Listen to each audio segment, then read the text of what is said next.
And welcome to Forum 360, a program with a global outlook and a local view. Our global outlook will be today the executive branch of the federal government. We're going to focus on one of our presidents from Ohio. We have a variety of topics that we deal with, but I think when we talk about government and the impact of Ohio, it's very important. I'm your host, Bill Stephen Souse, and we have a special guest with us today, the Executive Director of the McKinley Museum and the McKinley Presidential Library. She is Kimberly Kenney. Kimberly, good to have you with us on Forum 360. Thank you, it's good to be here. Okay, we are one of two states that have many presidents. Ohio is only surpassed by the state of Virginia. So the state of Ohio and presidents, very important, especially during the 19th and early 20th century. Mm-hmm. Our special topic today will be President William McKinley, and you are the executive director of the McKinley Museum mm-hmm. and the McKinley Presidential Library. Tell us a little bit about the library and where it's located. It's in Canton, Ohio, yes, correct? Yes, we are in Canton, Ohio. We are located, on our property is the McKinley National Memorial, which is where the president and his wife and two young daughters are buried. Right. And we are the weirdest presidential library you will find. We have a science center, we have a planetarium, we're also the Stark County Historical Society, so we have a lot going on under one roof, which we think is a strength because there's a lot of different things that people can do, something for everybody in the family.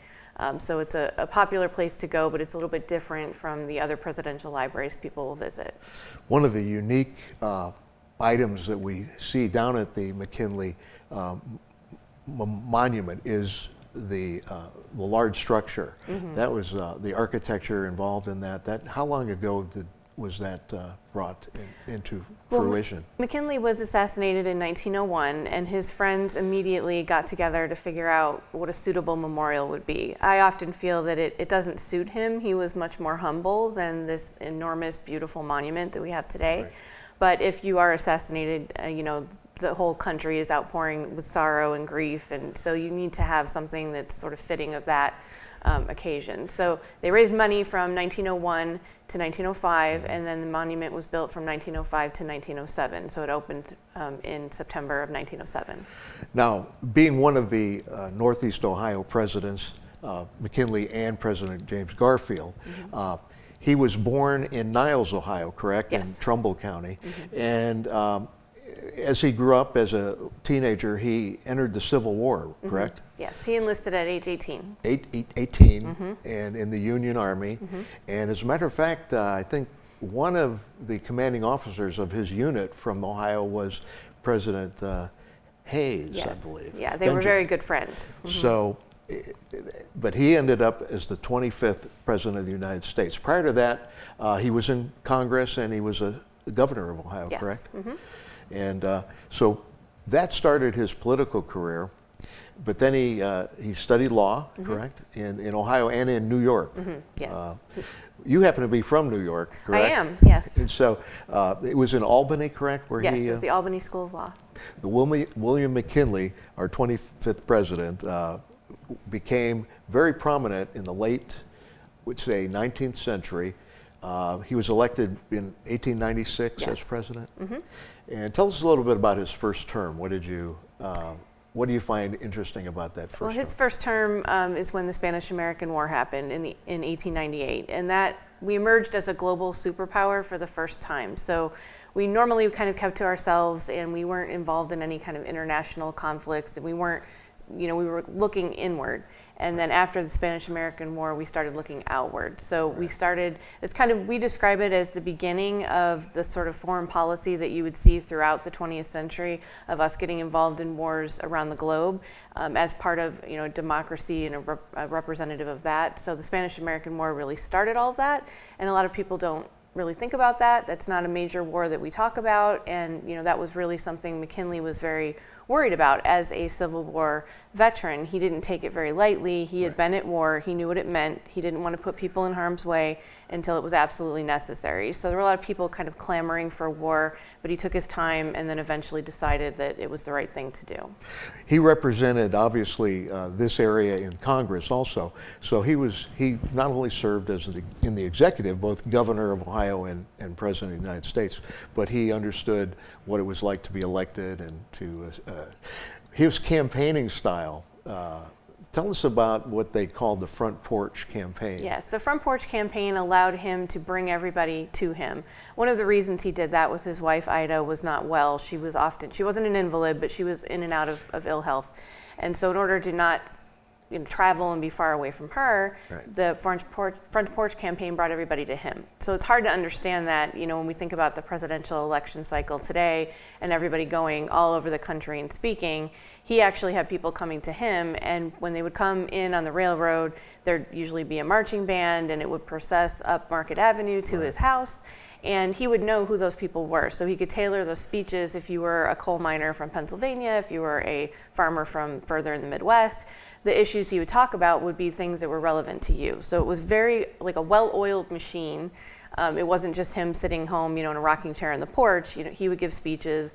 Delegates that came with them would give speeches. So it was really kind of a raucous sort of political rally type of environment. And so it kind of swelled the population temporarily of Canton to be very big, because we weren't a big city at the time, but these hundreds and hundreds of people were coming every day, thousands of people. Now, Kim Kenney, you obviously know when people come to the museum or the Presidential Library, what some of the typical questions are. What are some of the things that visitors and tourists that want to learn more about President McKinley, what do you find the most intriguing questions are? Well, McKinley is not a president that's top of mind for a lot of people. So we get a lot of questions about, why is this monument here? Why was he in Canton if he wasn't born there? Those types of things. And people don't understand necessarily the way that the world was in transition. He was the last Civil War veteran to be president. There were several of them. So it was really an end of an era. And Teddy Roosevelt overshadows him very much because he was very loud. He was very, kind of larger than life. And so a lot of times people, they don't think about McKinley. Some people don't even realize he was one of the 4 presidents who was assassinated. And a lot of times also people aren't kind of cognizant of the fact that there were 3 presidents assassinated within 36 years. 2 from Ohio. Yeah. Ohio presidents don't fare very well. But if you were, 40 years old, you probably could remember 3 presidents in your lifetime. So this is a kind of very traumatic event for the country when it happens a 3rd time. And it's his death that really gets people to shift the thinking towards a permanent Secret Service, that we are going to have our presidents protected. We kind of didn't take it seriously enough after the first 2 assassinations. So the 3rd one kind of woke everybody up. And then, of course, Kennedy's later, you can't go down the street in an open convertible anymore. So we're fine-tuning that in the 20th century. But his death really kind of got us thinking about these people need protection. The attitude of the people in those days, obviously the president was more approachable than today, as you indicated. How was his speeches? Because you obviously have them recorded at the Presidential Library, the paperwork and so forth. He seemed to have been able to provide many speeches that were prominent. Yeah, he liked to speak to the people. He didn't speak over their heads, he spoke to them. He was famous for the McKinley handshake, so he would shake your hand, put his left hand on your shoulder and sort of push you past, and you didn't even kind of realize that you were getting shuffled by, and then that way he could shake many more hands at one time. So he could get along with the citizens Now his wife, Ida McKinley, a little bit about Ida's involvement in his life and influence in his life. Obviously she was a Canton originally. She was from Canton, so that kind of probably helped him find his way to Canton. Tell us a little bit about that. relationship? Well, he came to Canton because his sister came first. She Okay. was a teacher. Right. He had gone to law school and he was looking for new opportunities. She invited him to come, and he met Ida at a church picnic, actually. And she was the granddaughter of the founder of the Repository, our newspaper, which we still have today. Right. So she came from a kind of upper middle class family. She fell in love with the dashing young war hero, and they were married kind of early on, about 1871. And they lost their two daughters very early in their marriage. Her mother died, her grandfather died, and she kind of went into a period of bad health that she never really recovered from. Right. So they're very well known for being a very caring and loving couple. He took very good care of her. She used to hold a bouquet of flowers to avoid shaking hands, but she did appear in public. A lot of times people imagine that she was just in bed somewhere, alone all the time, and sometimes she wasn't able to attend, but newspaper accounts do talk about her being present. She just didn't want to interact with people as closely as he did. So she very much supported him in his career and kind of was the woman behind the man, and they were very well known as a couple that loved each other very much. Now, President McKinley not only had involvement with foreign affairs, and John Hay, I believe, was his Secretary of State, very prominent in the late 1800s, like as you mentioned, but there was also economic activity that the president had to get involved with, and one of them was the McKinley tariffs, mm-hmm. to make sure that the United States was in trade was involved in a fair and balanced trade. Mm-hmm. Tell us a little bit about the tariff issue that he had to deal with. His idea was that that you wanted to have a tariff on imported goods to make domestic goods kind of more competitive. So it didn't work out quite as well as he had planned, because you can kind of raise your rates to just below that tariff locally. So, it didn't work out as well. But what he's also known for is the gold standard, which was 100 cents of gold backs up every dollar.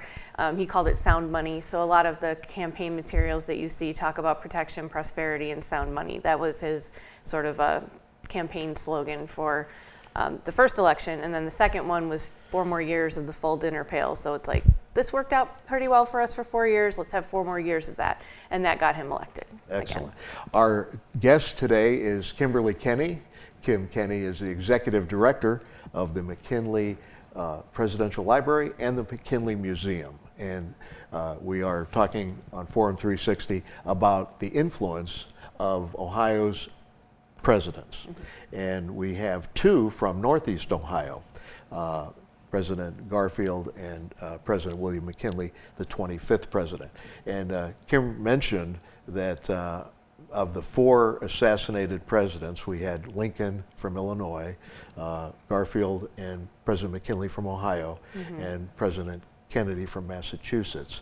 So Ohio suffered quite a bit. Mm-hmm. And tell us a little bit about the atmosphere back in the late 1890s. Not only we have a global outlook with our program, but a local view. There was a global reaction to anarchy, because mm-hmm. in Europe there were anarchists that were taking a toll mm-hmm. on the lives of many prominent politicians and leaders. So Ohio unfortunately had a victim. Mm-hmm. What happened? There was also the foreign affairs activity in China, and right now in the United States we're always concerned about China and the power. They had the Boxer Rebellion, and President McKinley had to respond to that, correct? Mm-hmm. How did that impact his understanding of Asian affairs? I can't really speak to that directly, but he definitely had a global outlook, unlike other presidents before him. So, that campaign slogan of protectionism was very inwardly focused. Gotcha. So in 1896, that's kind of what we were looking at, and everything changes after that. And I know that he had to send troops, and then of course the Spanish-American War. Mm-hmm. Mm-hmm. Very interesting that was a war that brought in a lot of media attention. You talk about the Canton Repository, mm-hmm. but they had what they called yellow journalism. Mm-hmm. How did that affect President McKinley's career? Yellow journalism is sort of a force to be reckoned with. You know, people were kind of embellishing the truth, making up things, and so he was really very cognizant of what is actually going on. You know, what are the facts in this case, not what the newspaper, you know, global magnates are trying to tell us, but what is really happening. So he had a lot of advisors that were kind of on the ground talking to him about what was happening. He wasn't reading the newspaper and kind of getting his news there and saying, oh, let's just go to war. You know, he was not flip about it at all. He was very serious about it. Unfortunately, we have to talk about the assassination. Tell us where and how that happened. Well, he was assassinated by an anarchist, as you mentioned. There was nothing personal against the president himself. Whoever would have been president would have been who was assassinated at the time. So he didn't have a personal grudge or vendetta against William McKinley. But Leon Czolgosz was at the Pan American Exposition in Buffalo, New York. The president was there to greet the people, which was his favorite thing to do. It was President's Day at the fair. He was at the Temple of Music doing that shake and, you know, get people on their way. Leon Czolgosz had a bandage over his right hand, so the Secret Service and personal bodyguards who were there kind of overlooked him, thinking, well, he's not a threat, he's got a bandage in his hand. They were kind of looking past him, but there was a gun concealed inside that, and so he fired 2 shots at the president, kind of point blank range. Neither of those shots was fatal at first. He was such a kind person. His first thought was don't hurt him. Right. And the second thought was be careful how you tell Ida.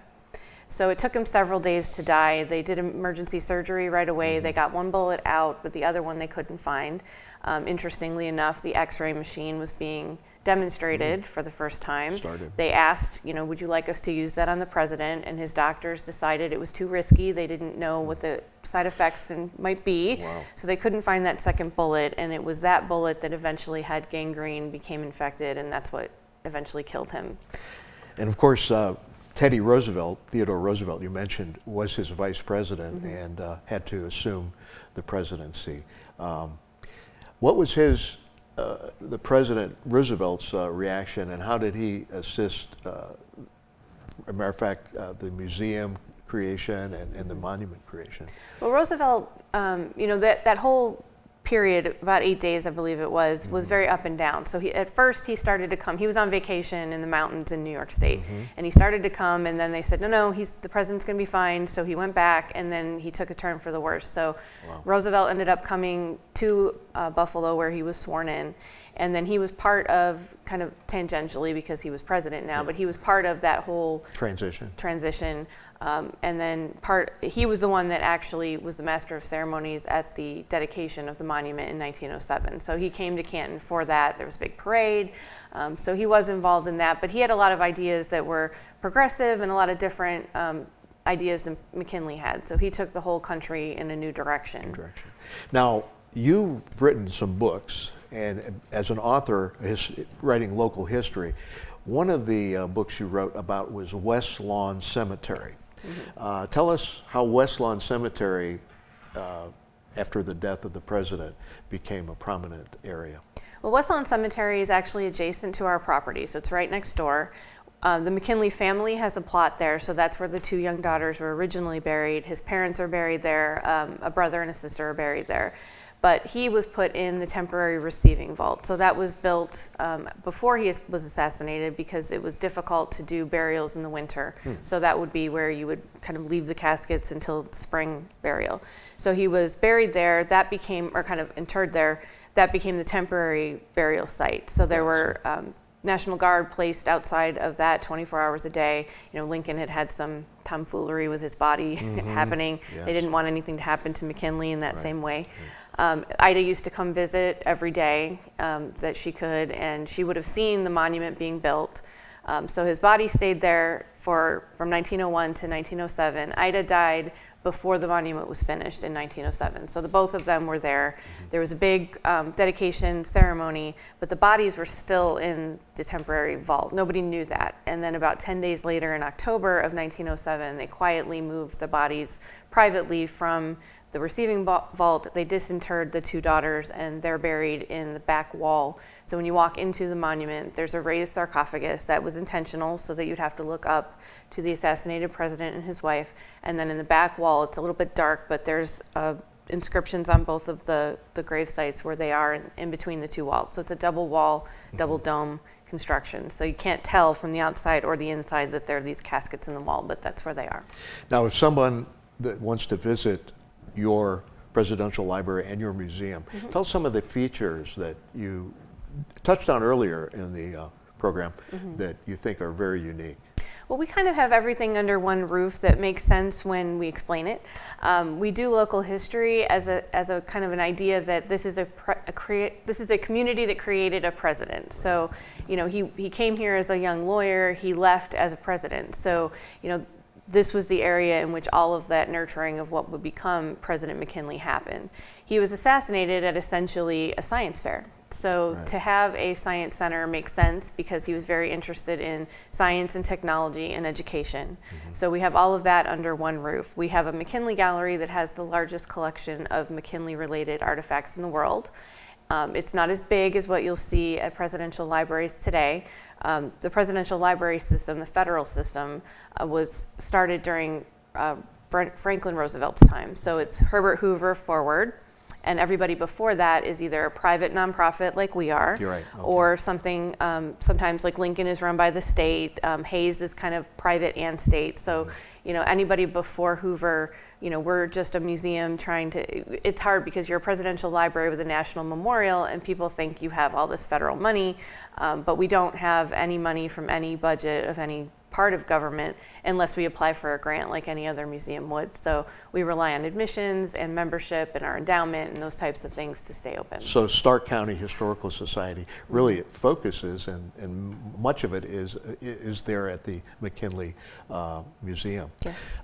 You have a website that people can look up information about the McKinley Museum. What would that website be? It is mckinleymuseum.org. mckinleymuseum.org. Yes. All right, and we are talking about the 25th President of the United States, one of the Ohio presidents, and we expect people to remember some of the highlights of his career from history. He was born, as we said earlier, in Niles, Ohio, and does Trumbull County, have you ever contacted anybody in the Niles area? Are they, what do they have for his birth? There's home and so forth? a birthplace site at the library in Niles, and they have their own McKinley National Memorial because it's his birth site. The actual house where he lived is no longer there, but there is a reconstruction of that. Now, he had some prominent Cleveland area, Mark Hanna, Cleveland area industrialists that helped him get started in politics. Why do you think they were motivated to find McKinley, to move? Why did they like McKinley of all the politicians in the area? McKinley was very electable. He was a very, you know, well-spoken person. He had humble background. You know, there's a lot of reasons that he would be successful, and he had demonstrated what he could do on his own. So those financial backers were crucial to his being able to become president. You can't do that without a lot of money, and you know, McKinley didn't have a lot of money. He has this huge memorial, and people think of him as having, you know, a lot of money, but he was very humble, middle-class sort of person. He was the 7th of 9 children, so you know, his family was not well off at all. And so he could not have done that if he hadn't had the partnership of those people with the financial backing for him. And of course, his wife, Ida McKinley, having roots in the Canton area, like you said, his sister, McKinley's sister, who taught in Canton, they brought a lot of attention to Canton. Canton Repository, for instance, the newspaper, which still exists. Did that favor the president, or were they critical of the president? Do you recall? How did they deal with the president's reputation? They were very favorable. I mean, back in those days, newspapers were leaning to one political party or the other. That was a Republican-leaning newspaper anyway. You know, during President McKinley's time, Ida's brother was murdered.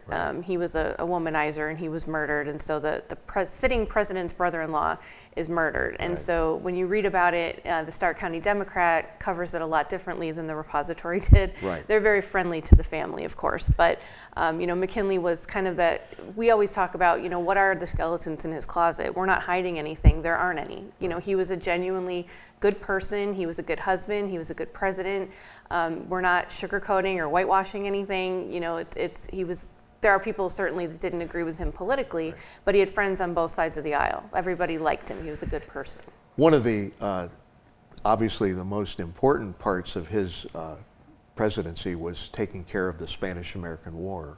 And just as we close, what are some of the prominent things that the Spanish-American War during his administration changed the United States global situation? It just made us kind of look outward for the first time. So the kind of backbone of what our foreign policy is going to be, it makes sense. Why did we enter World War I, World War II, Korea, Vietnam, Right. Iraq, Afghanistan, Right. All of those things, you look back to where did that begin, and it began during McKinley's presidency. So there's a lot of kind of modern day repercussions and benefits to what is going on in the world that stem back to McKinley. So people don't think about that often, but that's where it kind of all started. I am impressed with the fact that Canton, Ohio is, we think of the Football Hall of Fame. Yes. We think of in the Professional Football Hall of Fame, but we also really need to look at politics and the impact of Canton, Ohio. Our guest has been Kimberly Kenney. She is the executive director of the McKinley Museum and Presidential Library. And for the last several years, you've been there since 2001. Mm-hmm. And we just know that if you want to read some of Kimberly's books, Kim Kenney's books are available at the library. Mm-hmm. And we also note at the museum books by others and information about Canton. So the next time you visit Canton, Ohio, or if you desire to visit Canton, Ohio, remember Forum 360 invited you through Kim Kenney. Thank you very much. Forum 360 is brought to you by John S. and James L. Knight Foundation, the Akron Community Foundation, Hudson Community Television, the Rubber City Radio Group, Shaw Jewish Community Center of Akron, Blue Green, Electric Impulse Communications, and Forum 360 supporters.